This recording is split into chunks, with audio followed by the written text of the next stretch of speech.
They're packing up the few possessions that were not demolished by the bulldozers. The land in the Beit Hanina neighbourhood has been home to this Bedouin community for over 60 years. But 10 days ago, the bulldozers arrived. The Israeli authorities had threatened to evict them over the past 20 years.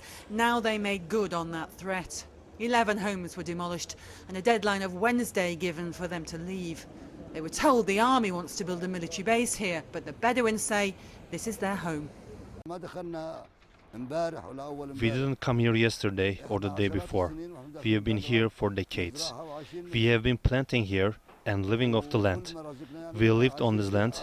We grew up on this land. The Israeli authorities used the absentee property law to evict them. The Palestinian owners of the land live abroad. The Bedouins say they have permission from them to live here. Israel doesn't recognise their claim.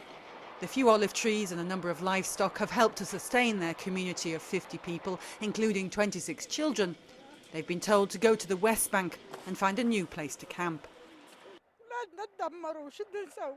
Our children are destroyed. What can we do? Their books have been destroyed. Everything we had is destroyed. They set the dogs on our things. Where can we go? We have no land to live on. We don't know where we will live. The Bedouins have watched over the decades how buildings have appeared next to their camp. Even a cement factory was built. And now the separation wall directly next to where they live. Despite of the noise and the dust, they've lived here for generations and they don't want to leave. We contacted the office of the municipality of Jerusalem to ask why the camp had been destroyed and the community evicted. They replied the municipality had not carried out any housing demolitions. The Parks and Nature Authority had removed uninhabitable tin structures located on public property designated to become a national park. They have no right to relocate the Bedouin who have lived here since before 1967, before the Israeli occupation of this area, and before the establishment of the State of Israel. These Bedouin have been living here. Their way of life is well known. They live in tents.